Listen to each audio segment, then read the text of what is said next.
Sunshine State, where the nerds play. There's a YouTuber who's leading the way. Yeah. He's got a passion for all things nerdy. Dungeons and Dragons, his world's not blurry. From comics to movies, he's got it all. He's an Outpost nerd living in a geeky world with his lightsaber shining. He's a Star Wars swerve through galaxies and adventures. He'll take you there, take you there. He's an Outpost nerd, no one can compare. Nerd power. Yeah, he's the king of nerds, catching that.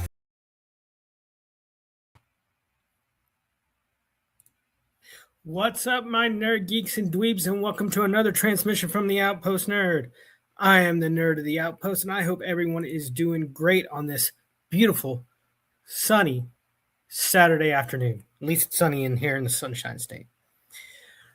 So I've just been thinking about something, especially with the release of the Odyssey coming up, and how Christopher Nolan has really taken one of the great heroic classics. Hey, Vicky. Thanks for coming. Thank you. Appreciate it. How are you doing? Like I was saying, we're going to talk about the hero's journey, among other things today. I'm going to start off with talking about this, and then whatever comes to mind.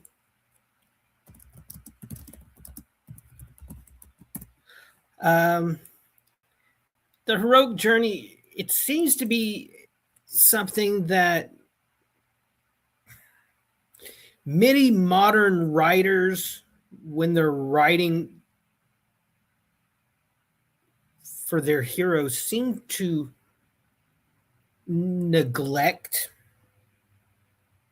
They seem to ignore this whole idea that a hero has to grow. A hero can't just come out of the gate being heroic. A hero needs to come from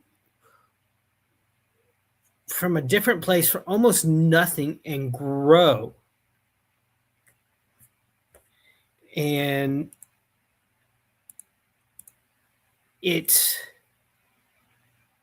when a hero does not do that, we get these figures that are beyond our reach. The heroic journey is supposed to be a way that we, as the readers or the watchers, if it's a movie, it's a way to inspire us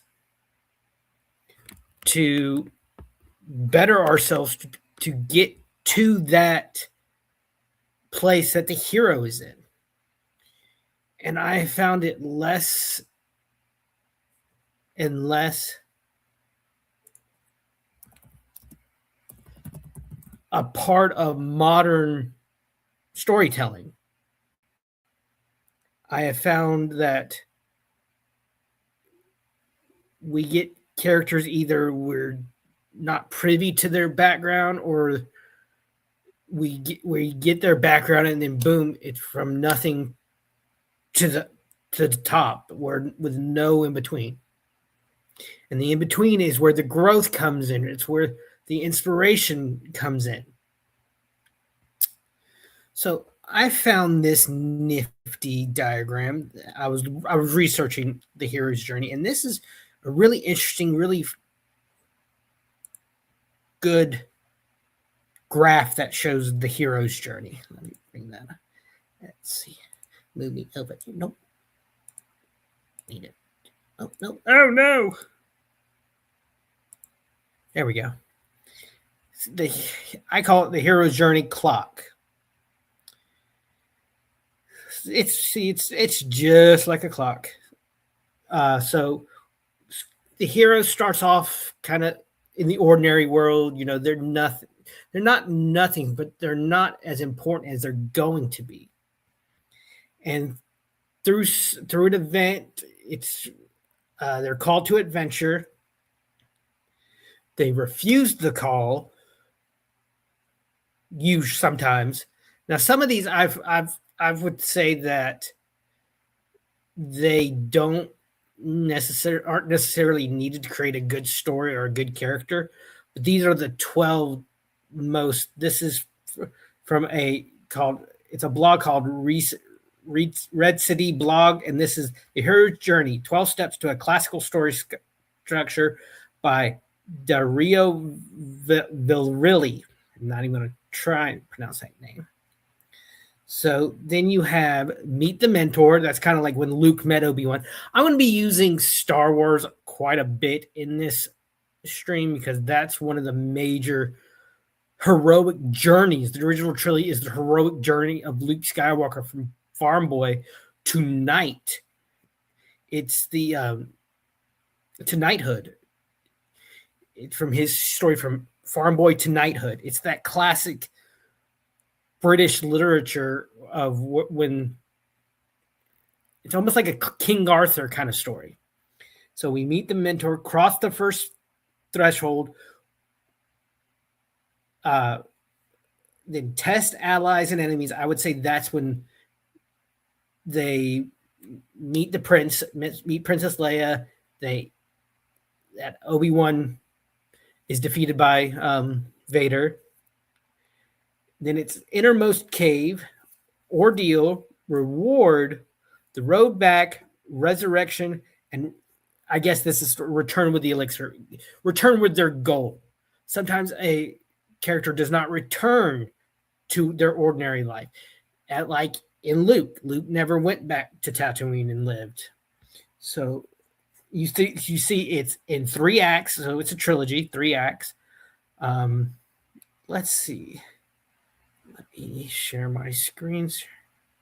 Share screen.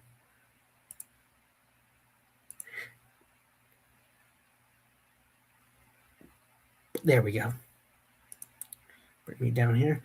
So a hero's journey is a model for both plot points and character arc developments. And I don't see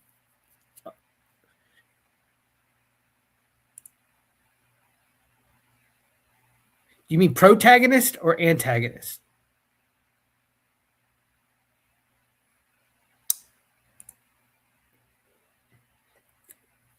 As a hero traverses the world, they'll undergo inner and outer transformation at each stage of the journey.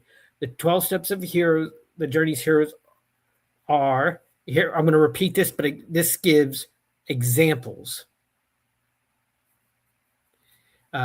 One, in the ordinary world, we meet our hero. The call to adventure, either, yeah. Yeah, this can go for bad guys and good guys. Yeah, you're right. Heroes or villains, because a villain is the hero in their own story. I have said this multiple times before, and I will not change this.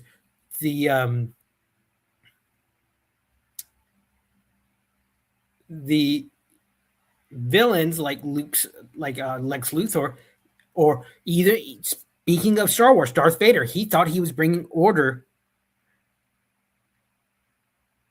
Oh, this has been around ever since writing, ever since we've written these heroes like Beowulf, the Odyssey, all these great epics. This concept has been around for centuries, not just decades.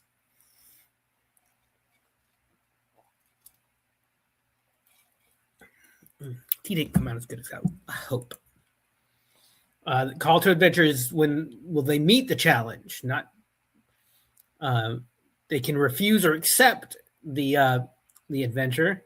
The mentor arrives, like Obi-Wan. The hero leaves their comfort zone.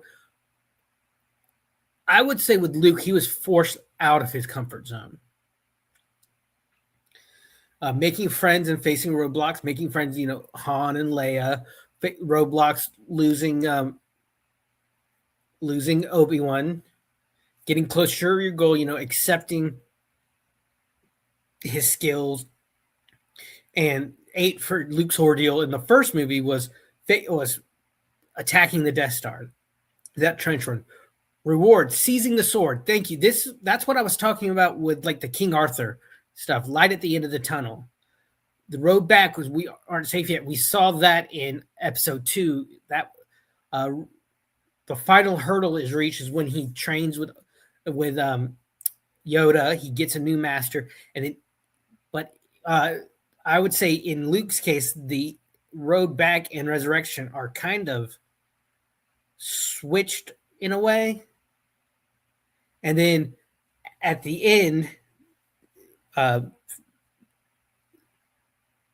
this could be for Vader, could be for Anakin.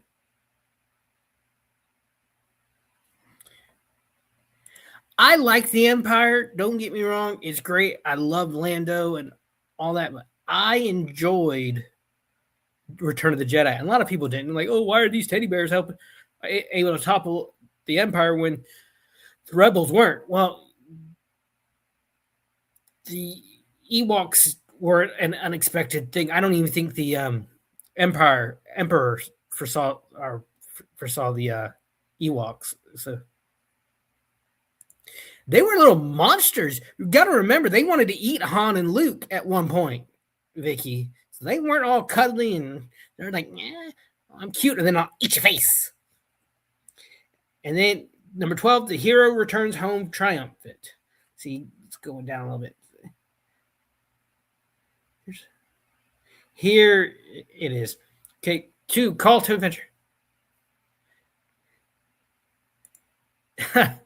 Yeah, cute and vicious and cunning. Wow, it amazed me that they were able to create all those traps and still lived in tree forts. The call to adventure could be they decide to go on their own volition, like Theseus upon arriving in Athens. Be sent abroad by a benign or malignant agent, as like in Odysseus being sent off in his ship in the Odyssey. He was sent out. He wanted to return home, you remember? But he needed to learn a lesson, and the lesson is that no man is an island. Yes, like, there's a great, in the miniseries where they finally defeat Troy with the Trojan horse that Odysseus came up with. And he goes out and stands in the water and says, I did this. Odysseus himself, with no help from the gods, not remembering that he did have help from the gods. Poseidon sent a sea serpent to devour the prophet that was about to reveal what was inside the Trojan horse. So, and he also had help getting the suitors out of his home. Athena helped him. So no man is an island, not even Odysseus. And that's what he had to learn. That was the heroic hero's journey that he had to face, that he couldn't have done this alone. He couldn't have beaten Troy alone. He had Achilles and all the others. And he was smart. That's why he was Athena's favorite. He was so smart. And I think he's one of the few Greek heroes we have that was not a demigod.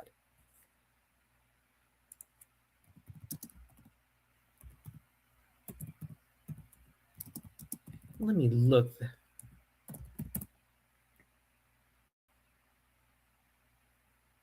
See, yes.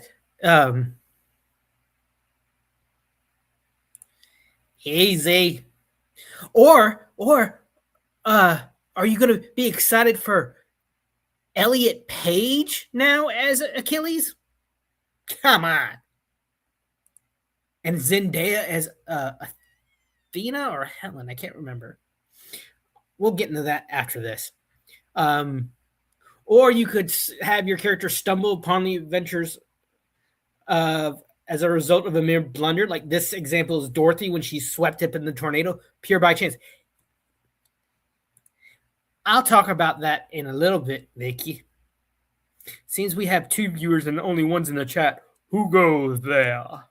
Who else is with me? Yeah, the whole, from what I understand, I'll talk about this. Like, squirrel. Or here's one by pure chance, by casually strolling when someone passing phenomenon catches the wandering eye and lures one away from the more frequented paths of man. Like Elliot, E.T. phone home, E.T. phone home. The stakes of the adventure and the hero's goals become clear.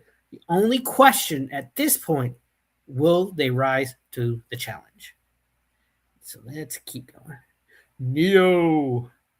Hello, Neo. Refuse the call, in which the hero digs in their feet. So the hero received their summons. Now the question is, will they go on the adventure, or will they go back to their mundane life, like Bilbo? At first, I love the scene in The Hobbit. I enjoyed the Hobbit movies when he's reading the super long contract that he's been given by the dwarves, and he gets so flustered, he faints. And he has this great conversation with Gandalf in the den of Bag End. And he's going on like, I'm not this hero, I'm not this adventurer. And Gandalf knows better. He remembers the small little hobbit that would run off into the woods looking for elves, or that attacked him with a sword. That's one of my favorite scenes in the extended Hobbit. He saw the Took in him. His name's Baggins, but he saw the adventurous Took, because the Tooks have always had this mischievous streak among Hobbit families. So he saw the Took in him, and there's that scene where he wakes up in the morning, all the dwarves are gone, everything's clean, everything's the way it was. Oh, he asks Gandalf, he says, if I go, could you guarantee I come back? And he said, no, but if you do, you won't come back the same. And he's like, that's it. No, he refuses. He digs his heel. He wants to stay with his books, his mother's doilies, and just live like a regular hobbit. But you see in the morning when he wakes up, they're all gone. His Took side of him gets the best of him. So it's that scene where he's got his backpack on and he's just running through Hobbiton. And if you back in Victorian times, gentlemen did not run. It was very unseemly to run. And Bilbo was a gentleman. He was kind of a hotshot nobleman almost of Hobbit culture, or the Hobbit society. And I love that scene where he's just running. He's waving. He's got his backpack, his walking stick, and someone looks at him and says, "No, Mr. Bilbo, where are you going?" And he's like, "I'm going on an adventure." He accepts the call. First, he refused it, but then he finally accepted it. Okay, here I keep saying, in the Star Wars, for instance, Luke Skywalker initially refuses to join Obi-Wan on his mission to rescue the princess. It's only when he discovers that his aunt and uncle has been killed by stormtroopers that he changed his mind. It was the push that Luke needed, because he realized he had nothing left. All of his friends were gone, either in the at the Imperial Academy or the rebellion. Not that he knew, but the only thing that was keeping him there was his aunt and uncle. So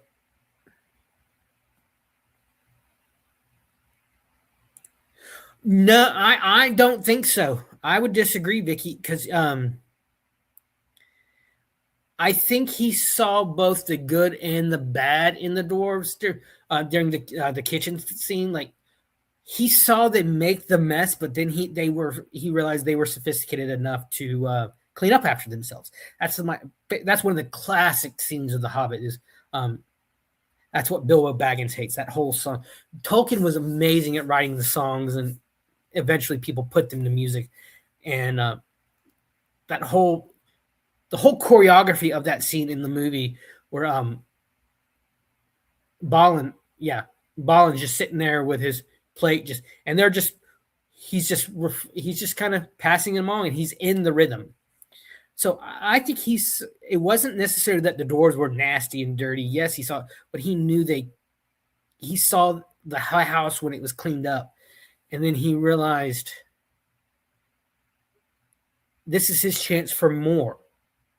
This is his chance to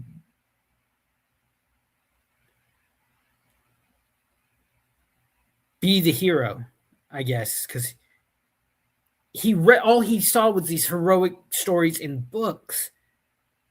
And even Gandalf tried to use that to persuade him to go when he told him about his great-great-great-grandfather. When they were fighting the Goblin King, he knocks his head off with a club, knocks the Goblin King's head off with a club, and it rolls down to a gopher hole, inventing the game golf. And Bilbo saw right through that. He's like, "You're joking." He's like, "Yes, but all the stories are embellished. Time to go me." Jeez, Vicky.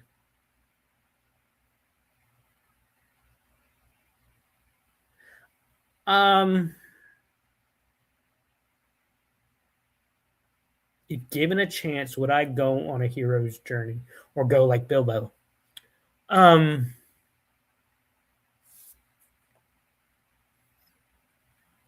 I don't know. I don't think that's an answer anyone can say outright.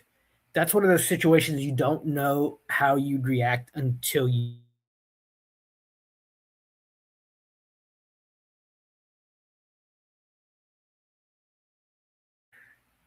In which the hero acquires a personal trainer. The hero decided to go on the adventure, but they're not ready to spread their wings yet. They are much too inexperienced at this point, and we don't want them to go do a fabulous belly flop off the cliff.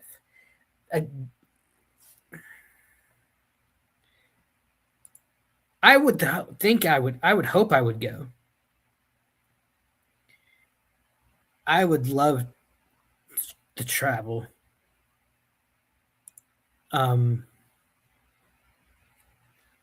But enter the mentor, someone who helps the hero so that they don't make a total fool of themselves or get themselves killed. Their mentor provides practical training, profound wisdom, a kick up the posterior, or something abstract like grit and self-confidence. Again, that's Obi-Wan in the cantina, like when he cuts off, he saves Luke's ass, and Luke is even like trying to out Peacock, I guess you could say, out Peacock Han Solo, who's out there. He's been in the real world. He's seen there. He knows how to fly. He knows how the world works. Luke has never been off the farm.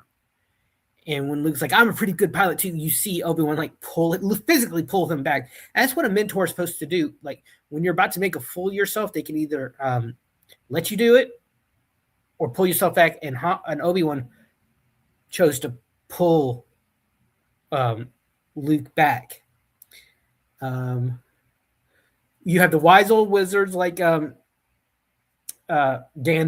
Gandalf knows the world, knows what's outside the Shire. He loves the hobbits, loves the Shire, but he's been around. He's like 2,000 or 3,000 years old by the time of the Hobbit. Merlin's the perfect example of this, which Gandalf is Dumbledore. They're all allegrams of Merlin. Merlin is the archetype of this kind of the mentor wizard figure. You know, he's the long gray beard, the pointed hat. That's all from Merlin, all from King Arthur. Arthur was not born into royalty. He was a squire. Sir Cade was the squire. Sir Cade, his brother, and his foster brother. Merlin sort of orchestrated Arthur's birth when in his help. He thought Uther would be a good king, completely wrong, and he fostered Arthur's birth. So he knew what Arthur was, knew the world, knew how. I'm gonna go watch that miniseries starring Sam Neill. That's a great miniseries. Sam Neill plays Merlin. I love it. Back to the story. mentors, but from witches to hermits to suburban karate, Mr. Miyagi, another great mentor. Or they could prepare the hero for their journey, like Q and James Bond. Or a map. Pirate's treasure map. Crossing the first threshold. Now that the hero is ready and committed to the journey, this marks the end of the departure stage and is when the adventure really kicks in the next year. As Vlogger writes, this is the moment when the balloon goes up, the ship sets sail, the romance begins, the wagons gets rolling. This is the moment when let's get on the Falcon and go. This is the moment Luke steps on the Falcon and finally leaves Tatooine.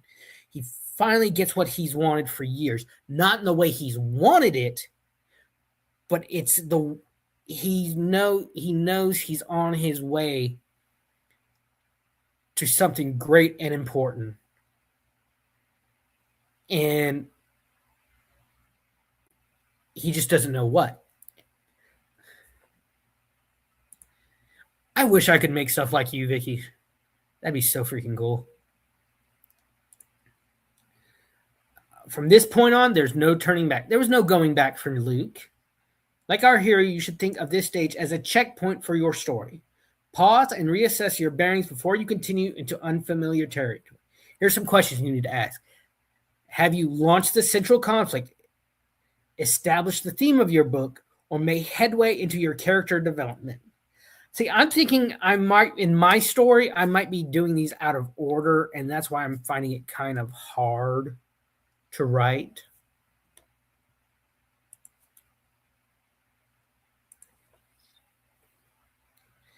Okay, part 6. We're halfway there, in which the hero faces new challenges and gets a squad. This is all the scene on the Death Star. It's when the hero steps into the special world, we notice a distinct shift. The hero might be discombobulated by this unfamiliar reality and its new rules. This is generally one of the longest stages in the story. I don't know.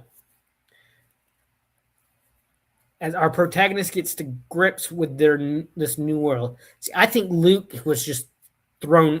He's thrown in this new world and immediately loses his mentor.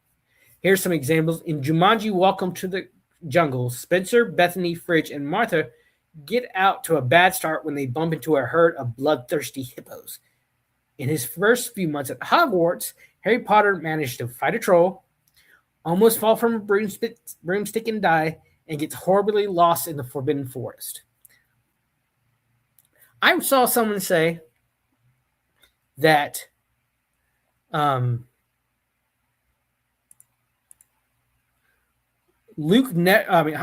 never cast a spell in the entire first movie. That and in the books. My glasses are crooked. I never realized that. I never noticed that. Everyone around him's casting magic, but not the chosen one.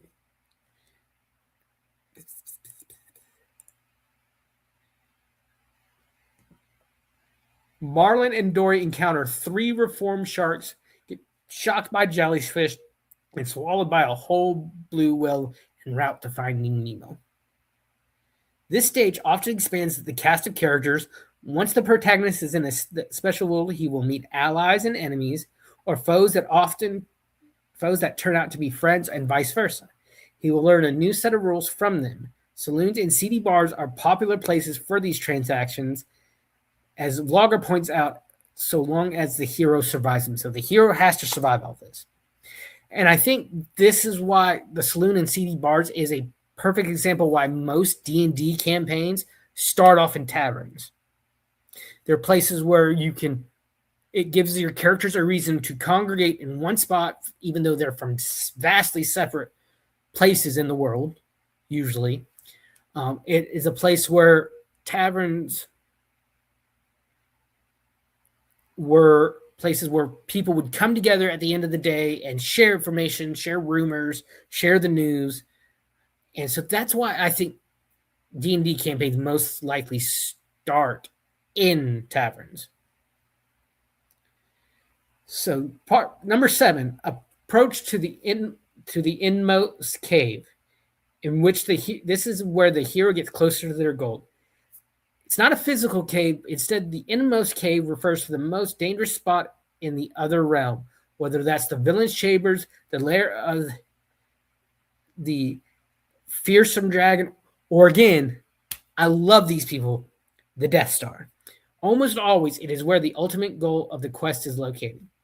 Note that the protagonist hasn't entered the innermost cave yet. This stage is all about the approach to it. It's like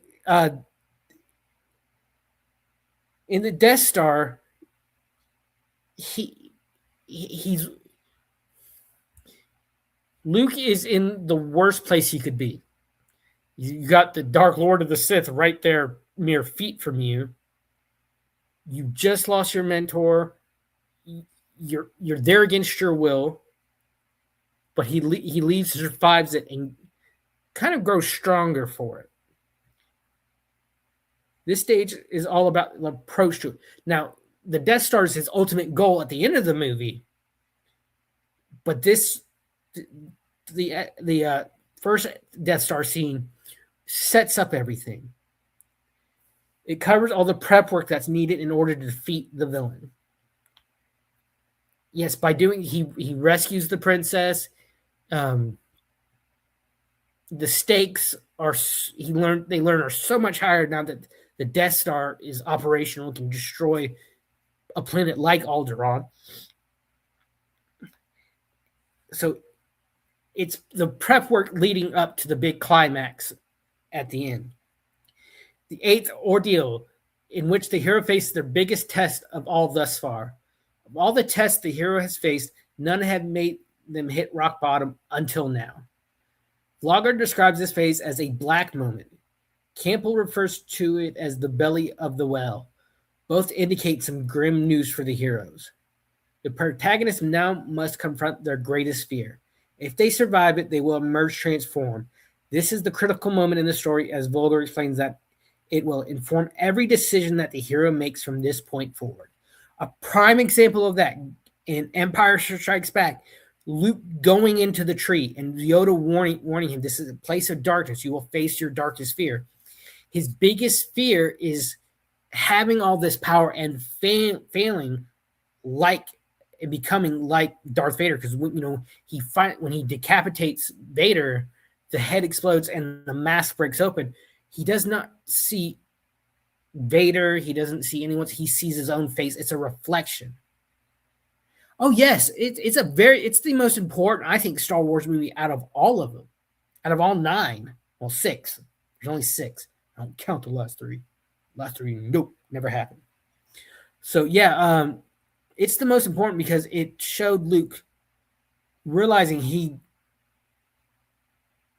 doesn't have all the answers, and it's a crossroad. He could see either I go the dark side or the light side. I personally don't like the binary choices. This is why I didn't like what Luke did to made Grogu do in the Book of Boba Fett. He said, you choose to be a Mandalorian or a Jedi. You can't do both. No. There's no gray area. There's always gray areas. It's not black and white. And I really believe that if Anakin would have been able to realize that, he wouldn't have fallen. The ordeal is sometimes not the climax of the story. There's more to come, but you can think of it as the main event of the second act. This one in which the hero earns the title of hero. Reward, or seizing the sword, in which the hero sees the light. Great minds, Vicky. Our hero's been through a lot. However, the fruits of their labor are now at hand. If they can just reach out and grab them, the reward is the object or knowledge that the hero has fought throughout the entire journey to hold.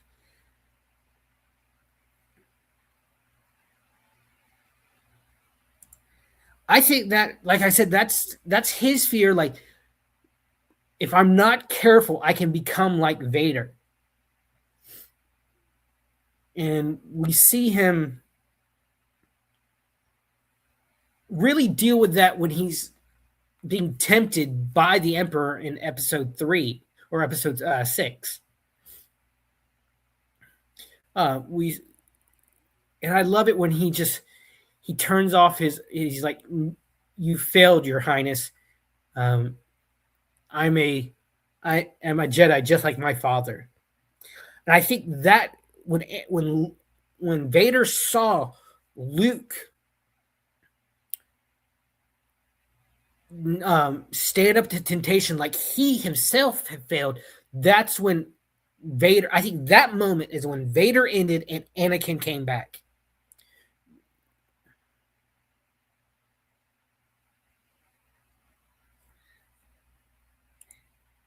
I don't know what I thought as a kid when I first saw it. I can't remember. It's once a protagonist has it in their possessions, it generally has greater ramifications for the story. They offer a few examples. Luke rescues Princess Leia and captures the plans for the Death Star. Keys to defeating Darth Vader. Dorothy escapes from the Wicked Witch's castle with the broomstick and the ruby slippers, which are the keys to getting back home. Turns out it weren't, but okay. I miss Carrie Fisher and I miss Mark Hamill when he had a brain. The road back, in which the light at the end of the tunnel might be a little further than the hero thought. Here, the story's not over just yet, as this phase marks the beginning of Act 3. Now that he has seized the reward, the hero tries to return to the ordinary world, but more dangerous, inconveniently, arise on the road back from the inmost cave. More precisely, the hero must deal with the consequences and aftermath of the previous act. The dragon, enraged by the hero who's just stolen a treasure from under his nose. Again, the Hobbit. In the Hobbit, in the Desolation of Smaug, Bilbo is able to steal back the Arkenstone, but in doing so, he riles up Smaug, and Smaug takes his anger out on the people of Lake Town. And throughout that whole fight, we saw the ramifications. Or perhaps the opposing army gathers to pursue the hero across a crowded battlefield. All further obstacles of the hero who must face them down before they can return. Yes, that's a perfect example of consequence. And this is what I don't like about. I enjoy episodic storytelling, but I also would like to see the ramifications of the choices that these characters make. We saw in Star Trek, Next Generation. That's the Star Trek I grew up watching. I watched Deep Space Nine and Voyager and all that. Next Generation was very episodic. Thorin. Theoden. Yeah, it was Thorin. Theoden was the steward of Gondor. The guy who goes crazy. Boromir and Faramir's father. That's in Return of the King. He goes crazy because he thinks that he's broken. He thinks the world's going to end. He lost his favorite son. He thinks he lost his other son. So he goes crazy. Puts himself on Faramir's funeral pyre and sets himself on fire and runs off. That great shot of him jumping off in flames off the top of Minas Tirith. Yeah, Thorin, he gets that gold sickness that his grandfather had, and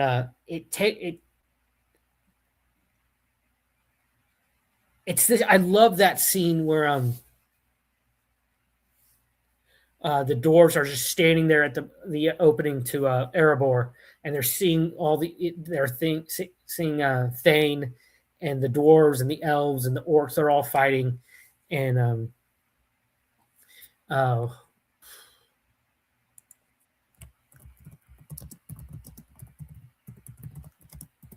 um,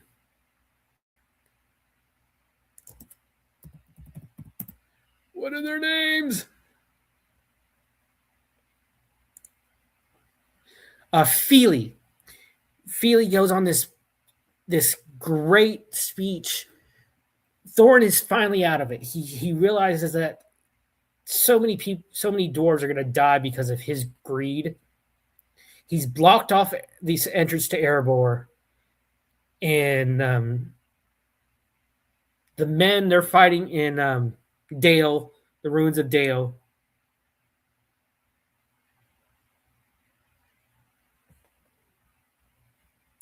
Oh yeah, Gandalf basically just beats him with his staff. I love that.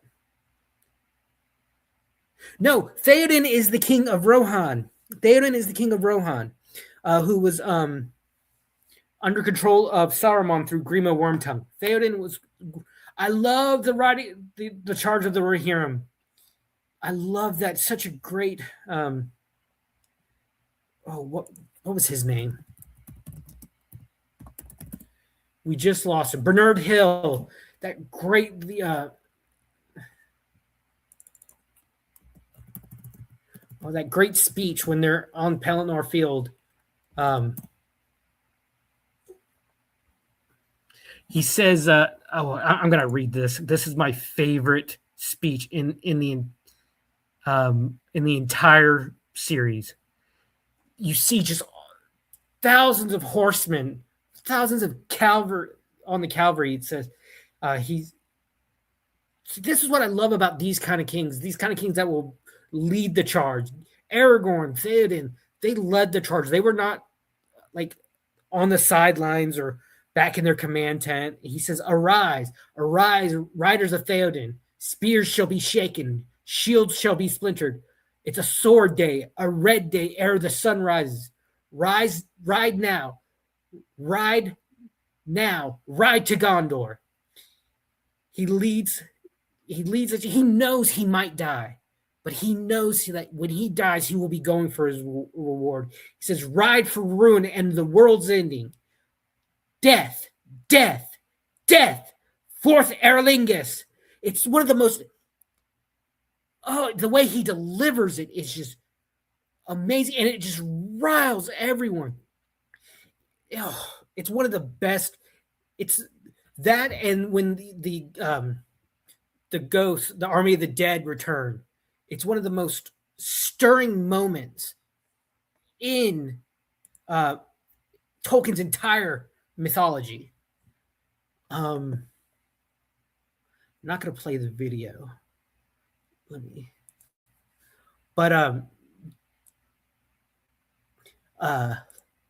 When Feely's like, this is not who I am. Oh, that's not what I wanted. This is what I want. Getting back to the Hobbit in that scene, where we see the Battle of the Five Armies and Thorin keeping the company out of the battle due to this sense that this is mine. This is my gold. This is my people's gold. I'm not going to give it up. I'm going to break my word. And that's the tragedy of Thorin. He broke his word because of his sickness, his greed. But Balin's like, this is not in me. It's not in me to stand by and watch others die in my stead. And you just see Thorin finally free of his sickness. He agrees that we need to fight. And it's this great where Bomber sounds the war horn, and it's this loud booming horn, kind of like in Helm's Deep with Gimli, when Helm's Hammerhand, the horn of Helm Hammerhand that Gimli blows, and just it's that thing that it's so powerful that the army's kind of like, what is going on? And you see the one of the giant bells just bust through and break down the barrier to the entrance, and you see the company just march out, and Thane just rallies. He's like, to the king, to the king. And all the dwarves rally and get a second win. And Bard, Gandalf, and they're all on the walls of Dale. All the Gimli's father, I can't remember his name, is on the wall, and they're just amazed. No, he's not there. It's Bard, Gandalf, and Bilbo. They're on the wall, and Bilbo's like, they're rallying, and Gandalf says, it's just amazing delivery by Sir Ian McKellen. He's like, they're rallying to their king. It's like that goes to that's part of Thorin's road back. He's back. He's finally taken his place as king under the mountain, but there are more dangers to it. He's dealing with the consequences of killing the dragon, of taking back the Lonely Mountain. Sauron does not want the dwarves in Erebor. The Erebor is kind of like the northern front. And he knows that during the War of the Ring to come, this is why the dwarves were not in Lord of the Rings. Gimli was really the only dwarf fighting in Gondor, in Rohan, because the dwarves were fighting their own battle up north at Erebor. Sauron basically split his two armies, sent one up to Erebor, sent the rest to Gondor, and you had Bard's grandson, who was king of Dale, and you had Thane leading the forces at Erebor. Thane, if I remember, survived. Bard's grandson died, and I think Thane might have died too. Let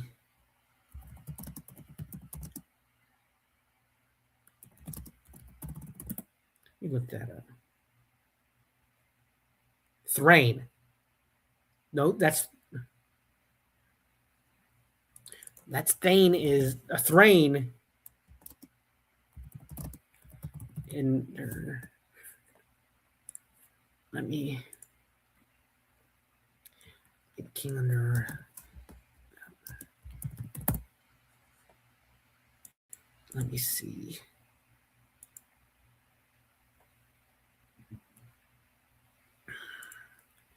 You had Thrain the First founded Erebor after Khazad-dûm fell. Thorin the First, which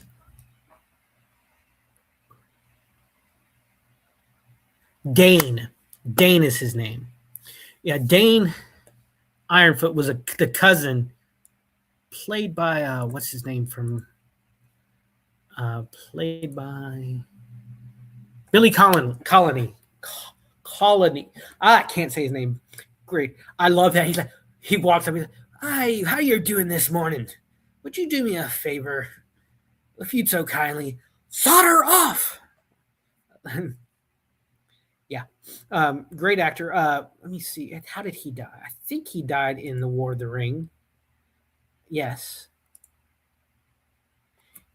Dane participated in the War of the Rings northern campaign, but was killed during the Battle of Dale in 3019. Yes, he defended the king of Brand of Dale, which Brand is, I believe, Bard's grandson. Yes, he was Bard's grandson. He was an extremely old elf or dwarf at the age of 252, but still strong for his age. This is the wiki I'm reading from. He was still coming among the greatest of Dwarven warriors. He was a direct descendant of Durin the First, and his prowess in battle was nearly unmatched. Let me bring up this. Oh, this is beautiful. This art is beautiful. You have Brand and Oh, Dane, this is beautiful. You have that is beautiful. I always found it hilarious that in battle the dwarves didn't ride horses or ponies. They rode rams. That is beautiful. That's beautiful artwork. Okay, let's get back. Part 11, the resurrection, in which the last test is met.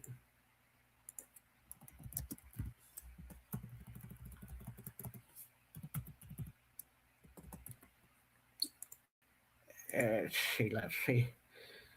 Here, this is where the climax happens. Everything that's happened prior to this stage accumulates in a crowning test for the hero, as the dark side gets one last chance to triumph over the hero. This is the scene where in the Emperor's throne room. This is referred to as the final exam for the hero, as they must be tested once more to see if they have really learned the lessons of the ordeal. It is in this final battle that the protagonist goes through one more resurrection. As a result, this is where you'll get most of your miraculous near-death escapades, a la James Bond's dashing deliverances. If the hero survives, they can start looking forward to a sweet ending. This is exactly the scene in the throne room. Luke's getting poked basically by the Emperor, tested by the Emperor. The Emperor's like, strike down your father. Oh no. There we go. And 12, it's the return with the elixir, in which the hero has a triumphant homecoming. This is this scene in the Ewok village when they're partying, and Luke returns and hugs Han and Leia. Finally, the hero gets to return home. However, they go back a different person than they were when they started. They've grown and matured as a result of the journey taken. But we get to see them bring home more than the bacon, right? That's what the protagonist must return home with, the elixir, or the prize won during the journey, whether that's an object or knowledge or insight gained. Of course, it's possible for a story to end on an elixirless note, but then the hero would be doomed to repeat the entire adventure. I don't think that they'd be doomed to repeat the entire adventure. This is the chance to continue the story, give them a new set of problems to overcome. Examples of the hero's journey in actions. Oh, this is like Rocky. It's ordinary world. Rocky Balboa is a mediocre boxer and loan collector doing just his best to live day to day in a poor part of Philadelphia.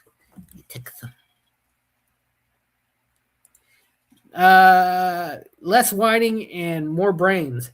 Luke was so much smarter than Mark Hamill. God, that's a heartbreaking to see what Mark Hamill has become.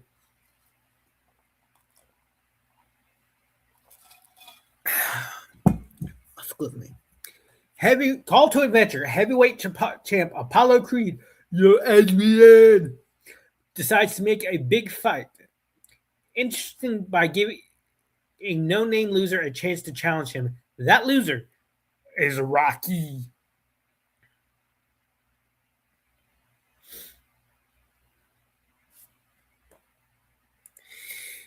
Yeah, I wish I didn't have to, but that kind of comes with the topic I've chosen for my channel.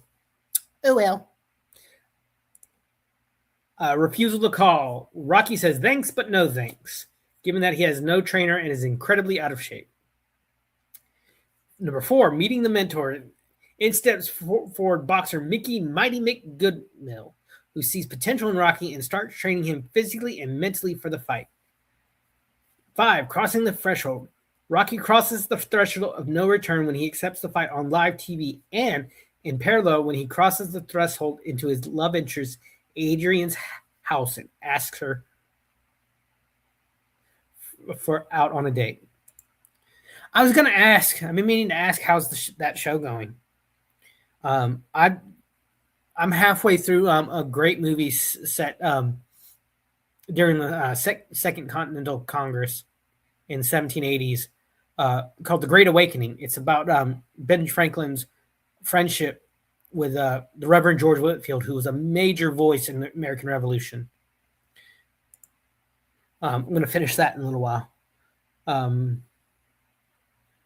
Number 6, test allies and enemies. Rocky continues to try and win Adrian over and maintains a dubious friendship with her brother Polly, who provides him with raw meat to train with. At great scene, poof, poof, in the cooler. The inmost cave is Rocky is Rocky's own mind. His fears that he'll never amount to anything. Something that he reveals when he butts heads with his trainer Mickey in his apartment. I haven't watched this movie in a long time. I'm going to go watch it again. Ordeal. The start of the training montage marks the beginning of Rocky's ordeal. He pushes through it until he glimpses hopes ahead while running up the museum steps. Rocky's reward is the restoration of his self-belief as he recognizes he can try to go the distance with Apollo Creed and prove he's more than just another bum from the neighborhood. The road back. On New Year's Day, the fight takes place. Rocky capitalizes on Creed's overconfidence to stay strong, yet Apollo makes a comeback, resulting in a balanced match. Resurrection. The fight inflicts multiple injuries and pushes both men to the brink of exhaustion, with Rocky being knocked down numerous times, but he consistently rises to his feet, enduring through 15 grueling rounds. Return with the elixir. Rocky loses the fight, but it doesn't matter. He won back his confidence, and he's got Adrian, who tells him that she loves him. I'm going to skip this one. See what other... I should... No, that one.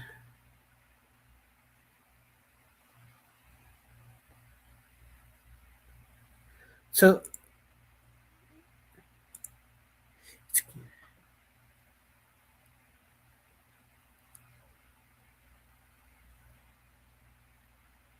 Oh, that I love the Lees of Old Virginia. That's one of my favorite songs in the play. Because here a Lee, there a Lee, everywhere a Lee, a Lee. I love that song. Do I have that movie downloaded? I don't know. I wonder if I could find that movie on Tubi. I wonder if it's on Tubi.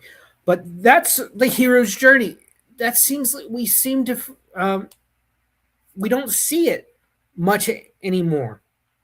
We see these characters who just for no reason have these skills and powers that, given their circumstances, they should never have to begin with.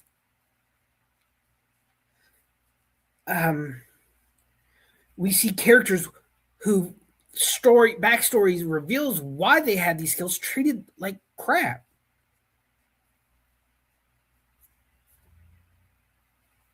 And can't see without my glasses. I can't see without my glasses.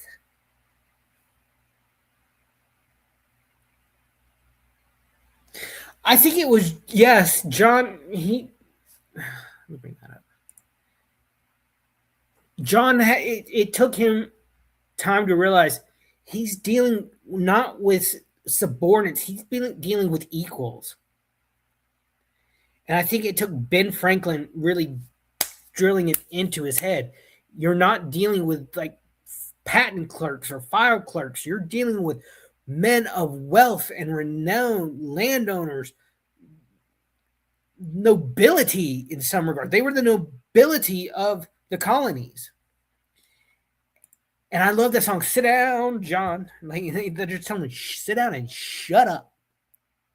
And I love that snarky, like, when Sam Adams couldn't even stand John, his own cousin. It was a story of compromise. He had to lose stuff. He lose provisions that he wanted in the Declaration. And he knew he couldn't get everything, but he knew it was a start. That's what people don't realize. Like, when we wrote our independence, it was a stepping stone into the direction. Abolishing slavery was a goal. That was not attainable at the time. If they had pushed the issue, we would never have gotten independence. And there were abolitionist groups 20, 30 years already working to abolish slavery by this time. Ben Franklin was started one of the first abolitionist groups on the continent 20, 30 years before the Declaration of Independence was written. And I love that scene in the movie where Franklin and Adams are arguing, and Adams says, "What about all these people still in chains?" He's like, and Franklin he gets mad. You see Franklin, who's usually calm, usually cunning. He gets angry. He's like, "Don't you talk to me about those kind of people like that. I've been fighting for their freedom for years." And it was a story. It was a hero's journey that he had to compromise to win, to get what he wanted. And William Daniels in the movie is awesome as John Adams. Mr. Feeney is just as John Adams hilarious. One of my roles to play, I wish I was tall enough to play it, would be Ben Franklin in 1776. But so I said I was going to talk about this. This isn't even the Odyssey. This is the Iliad. Now that I think about it.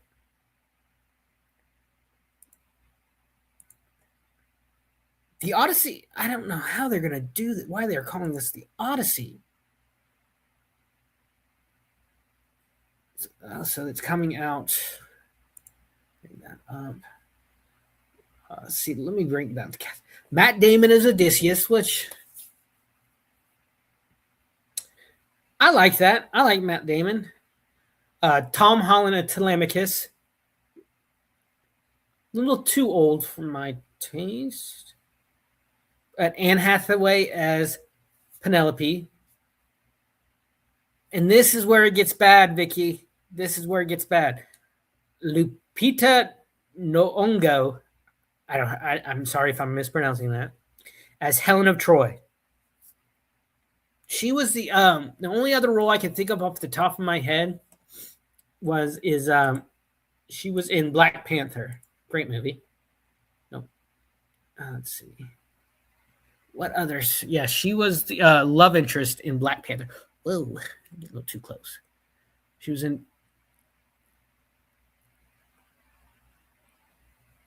She was in The Force Awakens. She was Maz in The Force Awakens. Did not know that. And Zendaya as Athena. I like Zendaya. One of my favorite movies of all time is The Greatest Showman. I understand it really washes down the story of P.T. Barnum. The story was, in real life, he was like a horrible person who really abused his employees. She liked her in Dune, but they changed Chani's story in Dune completely.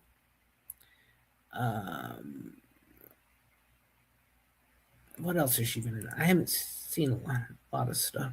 I remember when she was on Disney, my niece liked that. A lot of people forget she's also a singer. She worked with Bella Thorne for a long time. Elliot Page as Achilles. Vicky. Elliot Page as Achilles. And who?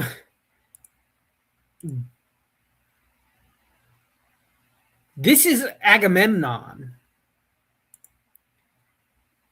This is Agamemnon, the king. Wasn't Agamemnon the king of Sparta?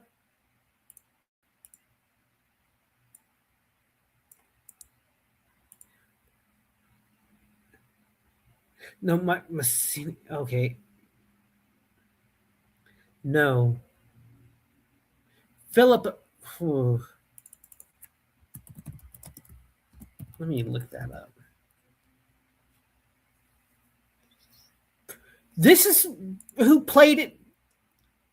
Played Agamemnon in Troy. Brian Cox played Agamemnon. That's what I'm trying to think. I'm trying to find real quick, Vicky. Just give me a second.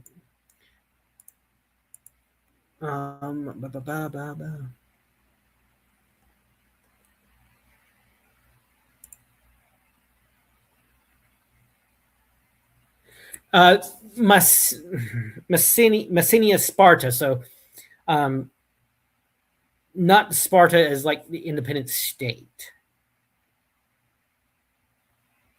It was Agamemnon's Penelope's Agamemnon's sister-in-law who fled with Paris to Troy. Which one of these are going to be playing Paris? John Leguizamo. Oh God, I will not watch anything with John Leguizamo in it. A lot of these have not. James, I remember him. What was he in? Paris is the Prince of Troy who Penelope runs off with. And who's Paris? It doesn't say. It does not say. Let me see.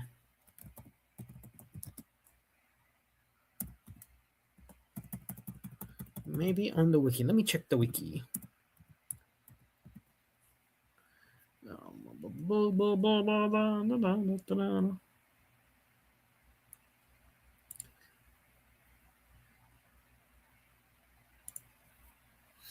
Share this page with Stan.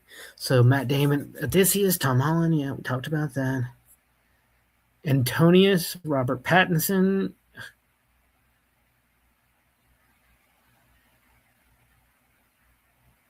Lupita is playing Helen and her sister. Zendaya. Yes. That's the guy, if you watched... Robert Pattinson is Antonius, one of Penelope's suitors. The guy who's playing the King of Sparta, John Barenthal, is the guy who gets his ass kicked by Adam Sandler in Happy Gilmore 2. Ugh. It doesn't say who's playing Achilles or Paris just yet.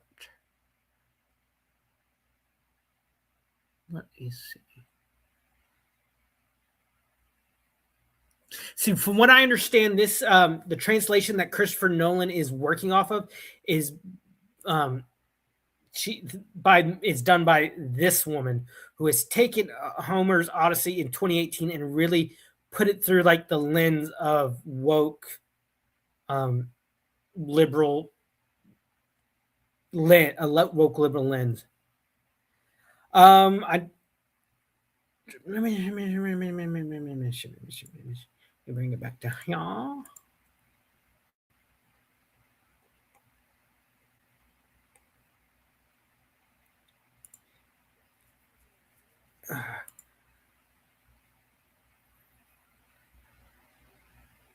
I will have to do that on another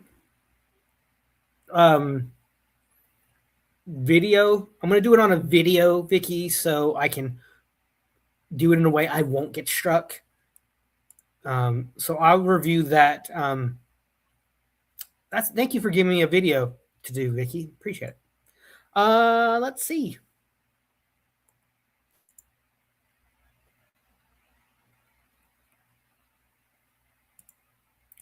Let me see.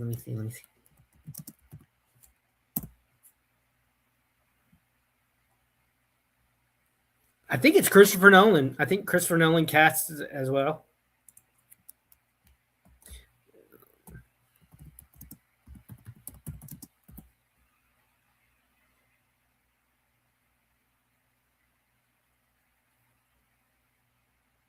Yeah, it was Nolan.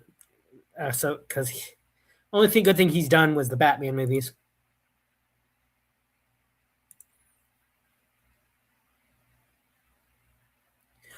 Um, yeah, probably. It's not about the hero's journey. It's not about entertainment. It's about the agenda. When you have control over the freaking culture, when you have Hollywood is one of the most powerful forces in the world, in my opinion. They can sway information and sway people's thoughts. And this is what they want to do. They want to. This is the same thing that they're doing over in England when they're making like kings and queens of England black handicaps. I don't mind these actors, but make it historically accurate. I want to see these actors thrive. I want to see these amazing, any actor who is passionate about their craft. I want them to succeed. But there are some things you can't do for reasons out of your control. I'll never play Superman. Sorry. Unless it's in voice. Probably not even in voice. With my voice, no. The reason that they have taken away out the hero's journey in a lot of modern storytelling is because the hero's journey was meant to inspire, was meant to show us as the readers. Oh yeah, Queen Charlotte. Yes, that was the queen I was talking about. It's utterly ridiculous that they can't look at for themselves. But the hero's journey is meant to inspire us. It's meant to make us believe we can change the world. And the people in charge don't want things changed. They want the status quo because they're in control. If things change, they lose their power. And that's what they don't want. The man wants to keep us down, man. That kind of thing. Entertainment rolls downhill from culture. No, culture rolls downhill from entertainment. So the entertainment influences the culture, and that's what we're seeing. We're seeing they want us under the thumb, Siki, yes. We're seeing so many new shows where the villains are the main characters. Peacemaker, Joker, Yellowstone. I hate Yellowstone. I've said that many times before. I hate that show. We're not given these chances to see what humanity can be. That's why Star Trek is so great. It shows us what we could be. We're studying Babylon 5 on another show. Go check out Sci-Fi Snob, friend of mine. We're doing Babylon 5 retrospect. We just finished season 3. We're just getting to season 4 come 2 weeks. Check it out. Sci-Fi Snob. Yes, Lucifer. I like the actors. Why is the devil the hero? Why are you making the devil a sympathetic figure? Oh, I have daddy issues, and that's why I revolted against in heaven. And Archangel Michael is the bad guy? Come on! We need to see the good, not the bad.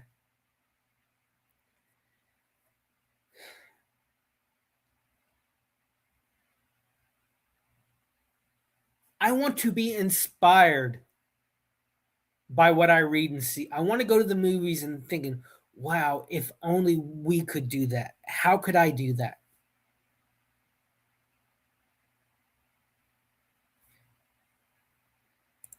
I've watched clips. I've never watched a full episode. I refuse to watch it. Love the actors. They're great. Can't do it. Can't do it. The most I ever watched was the scene in Crisis on Infinite Earths crossovers in the Arrowverse. They go to the world.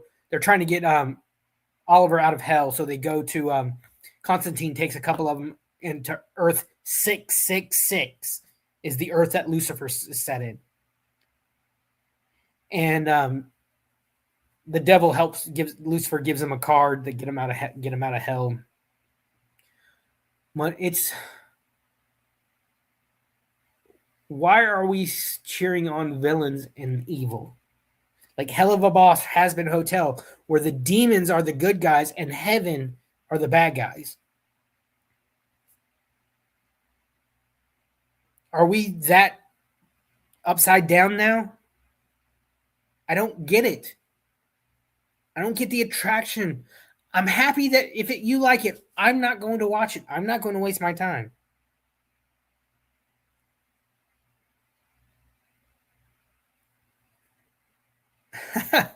Vicky getting into the spooky ooky stuff. It's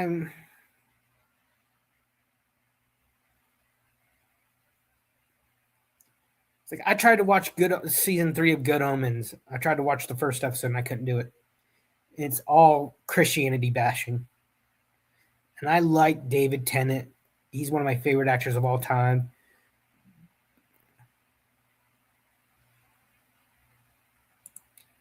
I enjoy those things too. I believe that there are forces out there that beyond our understanding. We're not at the point where we know everything. But it's all like, oh, heaven lost Jesus. It's the second coming of Christ, and they lost Jesus, and now he's wandering around London. No, not going to do it. Not going to give it my time nor the views. You go, you do you, boo. I'm going to go do me. Bye. But see, that's why I think the first season was funny. It was like kind of poking at itself, like, but then the third season it's gone off the rails.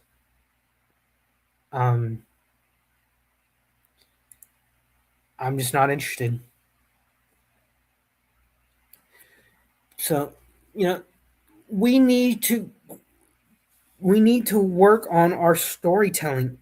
We have these young people who are just told their stuff is amazing to the point that they think they go on to Hollywood and do all this amazing stuff by people who don't care as long as it makes money. All it is this. So I think the hero's journey is a forgotten way of storytelling. It's a near forgotten way of storytelling that we need to get back to. I think if we get back to it, not just our entertainment, but our society, the way we look at ourselves will change immensely. Once we have that hope back, we are a world of hopelessness. We see hopelessness and despair every day in the real world as soon as you walk out your front door. Our entertainment is supposed to be escape from that. Escapism. I have preached escapism for 3 freaking years. I want that escapism. I want that time where I can just shut off the sounds of the world and focus on great storytelling and amazing characters that work together. If you have an ensemble, a character that can stand strong if you have the singular hero. So that's the hero's journey needs to be brought back. And I love the classics. I remember studying Beowulf. I remember reading the Odyssey. I remember the Chronicles of Narnia, reading that. I remember all these great stories that they don't read anymore. When I worked at a middle school a year ago, around Halloween, one of my teachers one of the English teachers I worked with, we wanted to read The Headless Horseman. And the district said no. It's not approved. They could not watch The Headless Horseman or read The Headless Horseman. And my teacher's like, too bad. And they did it anyway. And the kids loved it. The Headless Horseman is the first great piece of American literature ever written. And you're telling us that we can't teach it? I don't get it. But then one of the other English teachers that I helped with the advanced class, we read The Hobbit. I got to teach The Hobbit. I've told you that. I mentioned all that. Great hero's journey. I mean, we talked about it today. So I appreciate it. Thank you for coming in. Thank you, Vicki, for being here. If you want to support and show some love to the Outpost and help me grow, help me get to the point where I can start giving stuff for the viewers, for the audience, and help me grow as a channel, please go to buymecoffee.com/outpostnerd and give whatever you can. I don't ask for like certain amounts. Just if you feel like giving, great. If you don't, that's great too. I'm happy people are here. But those who have supported me already monetarily, I want to give a love and shout out to Squab Bob, Divinity Said, Cake or Death, and Bertrand 850. The people who really shown love to the channel. Thank you all for all that you've shown me, all the love. Appreciate you. So I want and if you like what I've talked about, great. If you don't like what I've talked about, that's great too. I don't tell people what to like and what not to like. I give my views on what I like and what I share. So, like I always say, find your passion and nerd out about it. I'm the nerd of the Outpost. Love you guys. I'm gone.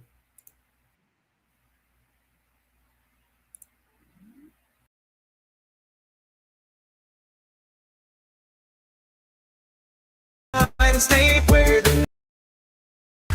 lost in space, I found my beliefs. In this house of silence, choose my way. Binary code run through my veins. With every beat and beat, I feel no pain. Signing off, it's time to go. Goodbye, my nerdy friends, see you later. I know through the stars we've shared this ride, but now it's time to say goodbye, farewell.